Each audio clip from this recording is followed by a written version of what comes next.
Hello दोस्तों, स्वागत है आप सभी का अतुल्य आर्यस ऑनलाइन क्लासेज में। दोस्तों, रीड सामाजिक अध्ययन की जो हमने टेस्ट शुरू की है उसका आज जो है छठा टेस्ट है और छठा जो टेस्ट है वो हमारी यूनिट नंबर 1 से ही है और हमारा जो टॉपिक चल रहा था उसी का तीसरा भाग आज हम करने वाले हैं, यानी हम वैदिक संस्कृति के ही कुछ प्रश्नों को देखने वाले हैं। तो आज का जो हमारा टेस्ट है उसमें कुल प्रश्नों की संख्या 20 रहेगी और सारे के सारे जो प्रश्न हैं वो ऑब्जेक्टिव होंगे। दोस्तों, ये इस टॉपिक का अंतिम टेस्ट है, इसके बाद में हम अगले टॉपिक को स्टार्ट करेंगे। तो चलिएगा शुरू करते हैं आज के टेस्ट को और देखते हैं हमारा पहला प्रश्न कौन सा है।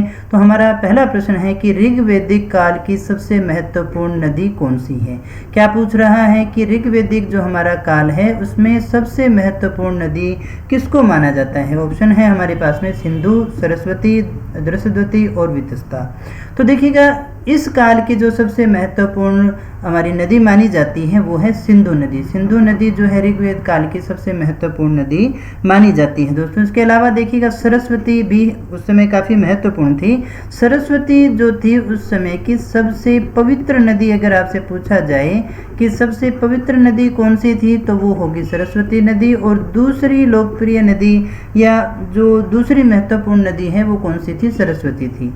दृशद्वती का नाम आपने देखिए सुना होगा, इसे गग्गर भी कहा गया है कुछ स्थानों पर। दृशद्वती और जो हमारी सरस्वती नदी थी, इन दोनों के बीच का जो क्षेत्र था, इनके मध्य का जो क्षेत्र था उसे हमने क्या कहा था, ब्रह्मवर्त कहा था। इसे ब्रह्मवर्त कहा जाता था दोस्तों। और वितस्ता के बारे में आप जानते हैं तो ये जो है झेलम का ही नाम हुआ करता था। तो ऋग्वेद काल की सबसे महत्वपूर्ण नदी कौन सी थी, सिंधु नदी है। सरस्वती दूसरी सबसे महत्वपूर्ण नदी है और ये सबसे पवित्र नदी मानी जाती है दृशद्वती। और फिर ये रहेगी हमारी वितस्ता जिसे झेलम कहते थे। दोस्तों, अगला जो हमारा प्रश्न है वो है कि ऋग्वेद काल में राज्य की सबसे छोटी इकाई हुआ करती थी परिवार। हमने क्या कहा, राज्य की सबसे छोटी इकाई हुआ करती थी परिवार। और इस परिवार का मुखिया क्या कहलाता था, हमें बताना है कि जो राज्य की सबसे छोटी इकाई है परिवार है उसका मुखिया क्या कहलाता था। कुलप कहलाता था, ग्रामीणी कहलाता था, विस्पति कहलाता था या फिर राजन कहलाता था। दोस्तों, तो इसका सही जो आंसर वो है कुलप। कुलप कहा जाता था जो परिवार का मुखिया हुआ करता था। इसे कुलपति भी कह सकते थे। इसे और क्या कहा जा सकता था, इसे कुलपति भी कहा जा सकता था। ग्रामीणी कौन होता था, ग्रामीणी देखिए नाम से ही स्पष्ट है, ग्रामीणी हुआ करता था गांव का मुखिया। देखिए ये जो परिवार है तो परिवार और परिवार मिलकर के किसका निर्माण करते थे, इनसे जो है वो निर्माण हुआ करता था ग्राम का। ठीक है, अब इन ग्राम प्लस इस तरह से बहुत सारे जो हमारे ग्राम हैं वो मिलकर के क्या कहलाते थे, विश कहलाते थे। वो कहलाते थे विश। और इस विश का जो मुखिया हुआ करता था, इस विश का जो मुखिया हुआ करता था वो कहलाता था विस्पति। देखिए नाम यहाँ पर है ना, विश कौन हुआ करता था, गांव और गांव मिलकर के देखिए एक विश कहलाता था और विश का जो मुखिया है वो विस्पति कहलाता था। फिर देखिएगा आगे हम इसमें बात करें तो जो विश था इस तरह से कई विश मिलकर के क्या कहलाते थे, जन कहलाते थे। क्या कहा जाता था इनको, जन कहा जाता था। और इस जन का जो मुखिया हुआ करता था वो कहलाता था राजन। तो राजन किसका मुखिया, देखिए नाम में यहाँ पर लिखा हुआ है जन, तो ये देखिए जन का मुखिया है। देखिए अगर नाम को भी ध्यान से आप देखें पाए तो कुल यानी कुल का जो मुखिया हो गया वो कुलपति हो गया, वंश का मुखिया हो गया कुलपति हो गया, ग्राम का मुखिया ग्रामीणी हो गया, विश का मुखिया विस्पति हो गया और जन का मुखिया कौन हो गया, राजन हो गया। इसे जनस्य गोपा भी कहा जाता था। इसे और क्या कहते थे, इसे हम जनस्य गोपा भी कहते थे। दोस्तों, अगले प्रश्न की बात हम करते हैं। तो अगला प्रश्न जो है हमारा वो है निम्न में से सुमेलित नहीं है। हमें यह बताना है कि कौन सा सुमेलित नहीं है। 4 तथ्य हैं हमारे पास में। सेनानी सेनापति को कहा जाता था, दुर्गपाल हुआ करता था वो दुर्ग का रक्षक था, विदत एक जनसभा थी और राजकर्तार जो है वो राजा का सेवक हुआ करता था। तो हमें बताना है कि इसमें से कौन सा जो कथन हमारा गलत है। दोस्तों, तो देखिएगा सेनानी जो है वो सेनापति ही हुआ करता था, ये कथन हमारा बिल्कुल सही है। दोस्तों, दुर्गपाल देखिए पाल तो पालने वाला या रक्षक को कहते हैं, तो दुर्गपाल कौन हो गया, एक प्रकार से दुर्ग का रक्षक हो गया दुर्गपाल। इसके बाद में देखिएगा विदत। विदत क्या हुआ करती थी? विदत एक जनसभा हुआ करती थी। देखिए ये सामाजिक आर्थिक धार्मिक अनुष्ठान किया करती थी, और ये जो जनसभा है वो ज्ञान और विद्या से संबंधित हुआ करती थी। किससे संबंधित हुआ करती थी? ज्ञान और विद्या से संबंधित थी। इसमें महत्वपूर्ण बात ये है कि इसमें महिलाएं भी भाग लिया करती थी, महिलाएं भी इसमें शामिल हुआ करती थी। फिर हम बात करते हैं राजकर्तार की। तो देखिएगा ये फैक्ट हमारा सही था, ये फैक्ट भी हमारा सही था, मतलब गलत कौन सा है? राजकर्तार। राजकर्तार जो है यहाँ पर गलत है। देखिएगा ये राजा का सेवक नहीं हुआ करता था, तो फिर कौन हुआ करता था? देखिए आर्यों का जो लड़ाकू दल है, आर्यों का जो लड़ाकू दल है उसका नेता हुआ करता था। आर्यों के लड़ाकू दल का जो नेता है वो कहलाता था राजकर्तार। तो इसका सही आंसर क्या होगा? राजकर्तार जो है वो गलत है दोस्तों। बाकी ये चारों फैक्ट में से 3 फैक्ट जो है हमारे बिल्कुल सही हैं, सुमेलित है। अगले प्रश्न की हम बात करें, ईशान। ईशान जो है वो किस संस्था का अध्यक्ष कहलाता था? ऑप्शन हमारे पास में कौन से हैं? देखिए विदत है, सभा है, फिर हमारे पास में समिति है और सेना है। तो इसका जो सही आंसर है वो है समिति। देखिए विदत की अपने बात कर चुके हैं, फिर सभा की भी हम पीछे बात की है हमने, यहाँ हम बात करते हैं समिति की। तो समिति क्या हुआ करती थी? समिति देखिए एक केंद्रीय राजनीतिक संस्था थी। समिति उस समय की सबसे महत्वपूर्ण केंद्रीय राजनीतिक संस्था हुआ करती थी। जन के जो सदस्य हैं वो सारे के सारे इसके सदस्य हुआ करते थे, सभी सदस्य इसमें भाग लिया करते थे। और सबसे महत्वपूर्ण ये है कि समिति के जो सदस्य हैं, किसके सदस्य? समिति के सदस्य ही क्या करते थे? राजा की नियुक्ति किया करते थे। ऋग्वेदिक काल की अपनी बात कर रहे हैं, नियुक्ति करते थे और वही इनका क्या करते थे? मुक्ति भी किया करते थे। तो राजा की नियुक्ति और मुक्ति किसके हाथ में हुआ करती थी? इन्हीं के हाथ में हुआ करती थी। इसीलिए ये बहुत ज़्यादा महत्वपूर्ण रह गई थी दोस्तों। हालांकि बाद में इसमें काफ़ी परिवर्तन हो गया, लेकिन हम किसकी बात कर रहे हैं? समिति की, ऋग्वेद काल की बात करें तो। और इस समिति का जो अध्यक्ष हुआ करता था वो कहलाता था ईशान, अपने उसे कहा करते थे। अगला जो हमारा प्रश्न है 5वां प्रश्न, कि निम्न में से कौन सा सुमेलित नहीं है? इन शब्दों को हमेशा ध्यान से देख लिया करें कि नहीं वाला पूछा है। अपूप, ये वास्तव में है क्या? ये देखिए खान पान से संबंधित तथ्य हैं हमारे पास में। उसमें कौन से खान पान चलते थे? तो पहला है अपूप। अपूप क्या है? दूध से निर्मित पुआ हुआ करता था। करम्ब को हम दलिया या लापसी कहते थे। क्षीरोदान जो है वो खीर हुआ करती थी। सोमरस नारियल का पानी हुआ करता था। हमें बताना है कि सुमेलित कौन सा नहीं है। तो ये सुमेलित है बिल्कुल। अपूप दूध से निर्मित पुआ ही होता है। करम्ब दलिया या लापसी को कहते हैं। क्षीरोदान यानी खीर हो गई। और सोमरस क्या है? सोमरस नारियल पानी नहीं हुआ करता था दोस्तों। सोमरस सोम का देखिए रस हुआ करता था और जो देवता है उनका प्रिय पेय हुआ करता था। तो इसका जो सही आंसर है वो हो गया सोमरस। तो अगला जो हमारा प्रश्न है वो है कि लड़की के विवाह के अवसर पर जो सामान उपहार में दिया जाता था उसे क्या कहते थे? यानी किसी कन्या का जब देखिए विवाह हुआ करता था तो उस पक्ष की ओर से जो उपहार के रूप में जो सामान दिया जाता था उसे क्या कहते थे? वहतु कहते थे, दाज कहते थे, चिकनी कोतली कहते थे या फिर उसनिय कहा करते थे। तो इसका जो सही आंसर है वो है वहतु। यानी लड़की पक्ष की तरफ से विवाह के अवसर पर जो सामान उपहार में दिया जाता था उसे हम वहतु कहा करते थे। यहाँ देखिएगा ये उसी प्रकार से नाम दे दिए गए हैं, लेकिन यहाँ एक शब्द अलग है हमारे पास में, उसनिय। उसनिय क्या हुआ करता था? उसनिय हुआ करता था साफा या फिर पगड़ी। जो कुलीन जो लोग हुआ करते थे वो उसनिय पहना करते थे दोस्तों। इसके बाद में चलिएगा अगले प्रश्न की अपनी बात करें तो अगला जो हमारा प्रश्न है कि ऋग्वैदिक काल में कुछ कन्याएं दीर्घ काल तक या आजीवन अविवाहित रहती थी, उन्हें हम क्या कहते थे? ऑप्शन है सद्योवधू, अमाजू, ब्रह्मवादिनी या फिर देखिए ऋषि। तो इनमें से जो सही आंसर है वो हमारे पास में है अमाजू। अमाजू हमारा सही आंसर है। इसमें ये जो सद्योवधू है ये कौन हुआ करती थी? ये देखिएगा 16-17 वर्ष तक जो है वो अध्ययन किया करती थी। 16 वर्ष तक ये क्या करती थी? अध्ययन करती थी। 16 वर्ष तक ये अध्ययन किया करती थी। और भी बहुत सारे फैक्ट इसके विषय में आते हैं, हम इसकी सामान्य से बात कर लेते हैं।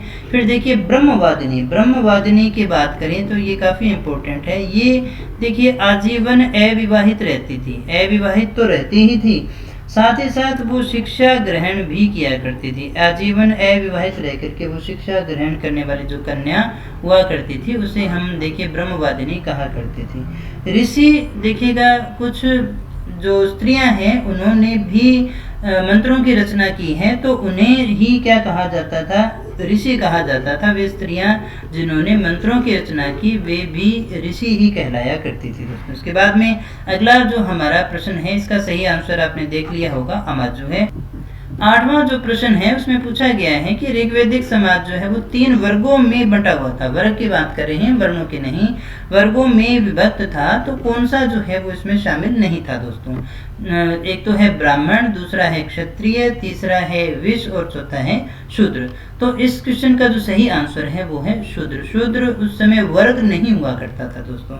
ऋग्वैदिक काल की अपने बात कर रहे थे, ब्राह्मण हुआ करता था जिसे पुरोहित भी कहते थे, क्षत्रिय योद्धा हुआ करता था, विश्व जो है वैश्य या फिर जो सारे सामान्य लोग हुआ करते थे वो विश्व के अंतर्गत आते थे। शूद्र की कैटेगरी उस समय नहीं हुआ करती थी दोस्तों। और वर्ण व्यवस्था की बात नहीं कर रहे हैं, हम वर्गों की बात कर रहे हैं। 9वां जो हमारा प्रश्न है उसमें पूछा गया है कि ऋतस्य गोपा किसे कहा गया है। ऋतस्य गोपा कौन हुआ करता था, कौन सा देवता था, वरुण था, इंद्र था, अग्नि था या फिर ब्रह्मा था। तो दोस्तों इसका सही आंसर है वरुण। वरुण को ऋतस्य गोपा कहा गया है, यानी ये कौन हुआ करता था, ऋत का संचालक, ऋत का संचालक हुआ करता था। यानी जो ब्रह्मांड में जो नियम है जिनसे पृथ्वी चल रही है, ब्रह्मांड चल रहा है, वो सारे नियमों का जो संचालक है वो कहा गया है वरुण को। इसके बाद में अगले प्रश्न की बात करें, 10वां प्रश्न है कि उत्तर वैदिक काल में राजा अपने राज्याभिषेक के बाद 12 उच्चाधिकारियों का समर्थन लेता था, इन्हें क्या कहते हैं। तो इसका जो ऑप्शन है रत्निन, राष्ट्रपति, गणपति या फिर महामात्य। तो इसका जो सही आंसर है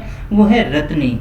क्या कहा जाता था, रत्निन कहा जाता था दोस्तों। एक और बात यहाँ पर याद रखिएगा, इस समय जो राज्याभिषेक में यज्ञ हुआ करता था वो यज्ञ हुआ करता था राजसूय यज्ञ। ये राज्याभिषेक के समय हुआ करता था और ऐसा करने से माना जाता था कि राजा जो है उसको देवताओं का आशीर्वाद है प्राप्त हो गया है। और फिर वो जो है 12 रत्निन जो है उनके घर पे भी जाया करता था। तो ये इनका पूरा कॉन्सेप्ट था। राजसूय यज्ञ हुआ करता था राज्याभिषेक के ऊपर और साथ ही साथ ये जो रत्निन है उनका सहयोग भी लिया जाता था। आगे हम बात करते हैं, गोत्र जो शब्द है उसका सर्वप्रथम उल्लेख किसमें किया गया है, ऋग्वेद में, अथर्ववेद में, यजुर्वेद में या फिर सामवेद में। तो दोस्तों इसका सही जो आंसर है वो है अथर्ववेद। अथर्ववेद में जो है शब्द का उल्लेख है। और ये जो गोत्र शब्द है, इस गोत्र शब्द से जो तात्पर्य लिया जाता था वंश या फिर कुल या फिर जाति के रूप के अंदर जो है इसका अर्थ लिया जाता था गोत्र का। आगे हम बात करें, ब्राह्मण ग्रंथों का रचना काल कौन सा समय माना जाता है। तो जो विकल्प हमारे पास में है 1000 ईसा पूर्व, 1500 ईसा पूर्व, 500 ईसा पूर्व या फिर 200 ईसा पूर्व। इसका सही आंसर है 500 ईसा पूर्व का जो समय है वो ब्राह्मण ग्रंथों का रचना काल माना जाता है। आगे हम कहते हैं अगला प्रश्न, 13 नंबर जो प्रश्न है कि सर्वप्रथम भगवान शिव का उल्लेख किस उपनिषद में किया गया है। तो ऑप्शन है श्वेताश्वर, छांदोग्य, मुंडक या फिर मांडुक्य उपनिषद। तो इसका सही जो आंसर है वो है दोस्तों श्वेताश्वर उपनिषद। छांदोग्य जो उपनिषद है उसकी हमने पहले भी बात की थी। देवकी पुत्र कृष्ण जो है उसकी बात छांदोग्य उपनिषद में की गई है। और मुंडक उपनिषद जो है, मुंडकोपनिषद जिसको अपने कहते हैं, उसमें एक तो जो हमने बात की थी सत्यमेव जयते की बात की गई है। इसके अलावा देखिएगा यज्ञ जो है उसको टूटी फूटी नाव, टूटी फूटी जो नाव है वो किस में कहा गया है, वो भी इसी उपनिषद में कहा गया है। फिर अपने बात करें मांडुक्य उपनिषद हमारे लिए महत्वपूर्ण है क्योंकि ये सबसे छोटा उपनिषद माना जाता है। ये सबसे छोटा उपनिषद है दोस्तों, पूछा जा सकता है इसीलिए क्योंकि इसमें देखिएगा मात्र 12 वाक्य हैं। अब आप देख सकते हैं कि कितना छोटा है। तो मांडुक्य सबसे छोटा उपनिषद माना जाता है। अगले प्रश्न की बात करें, वेदांगों के अंतर्गत किसका निर्माण वैदिक स्वरों का सही व शुद्ध उच्चारण के लिए किया गया था। शिक्षा, कल्प, व्याकरण या फिर देखिए निरुक्त।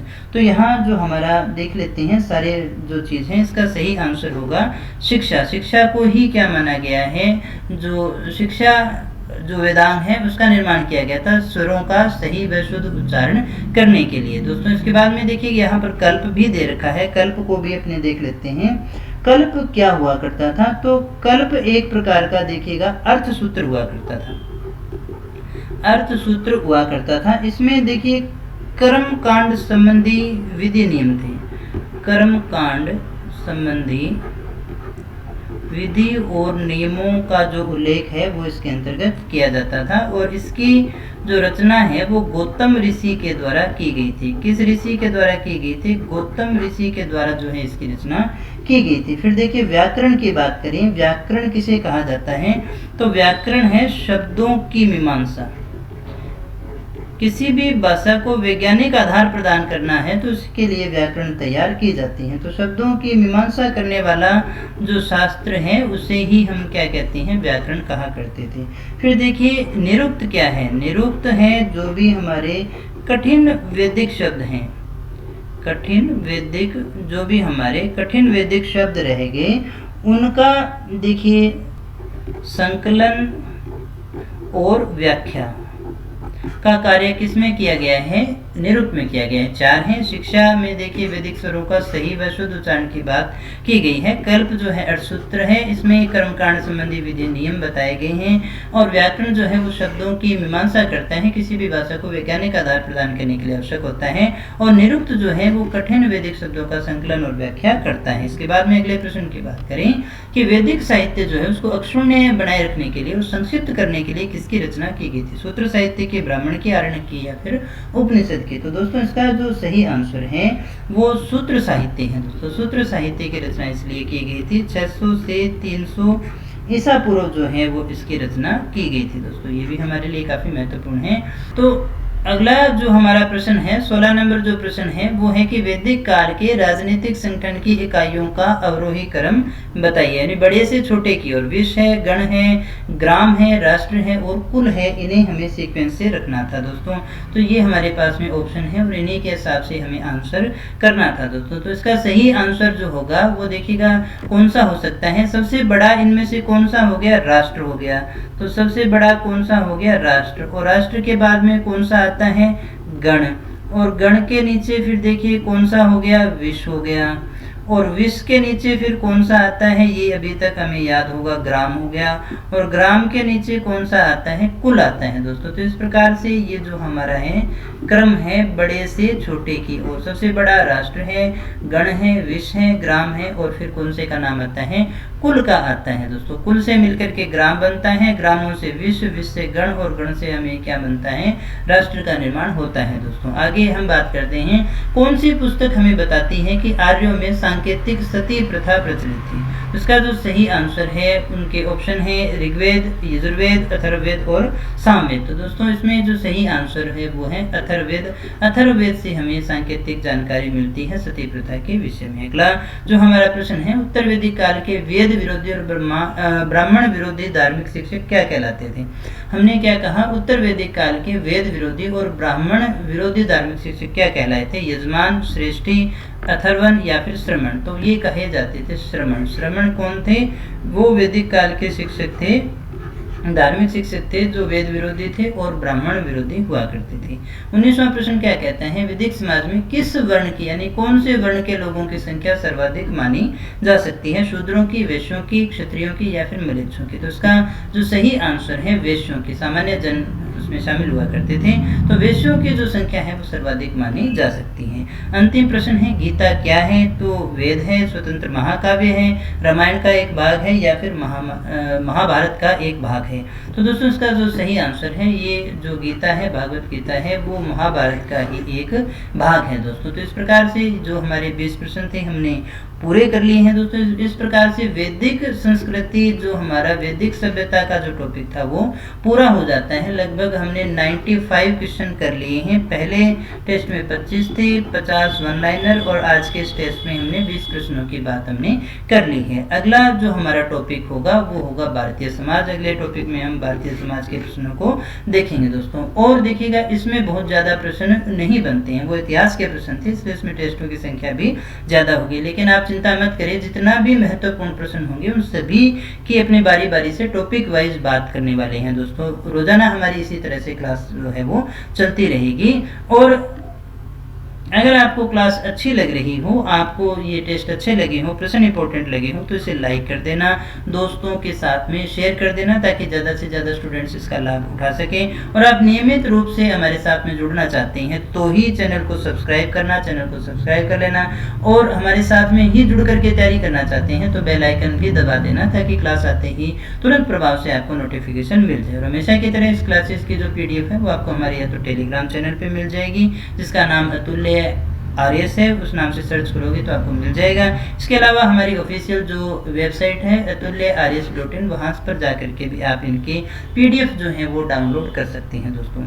तो ये थी हमारी आज की टेस्ट सीरीज। मिलते हैं कल के नए टेस्ट के साथ में, तब तक बने रहिए हमारे साथ। Thank you very much.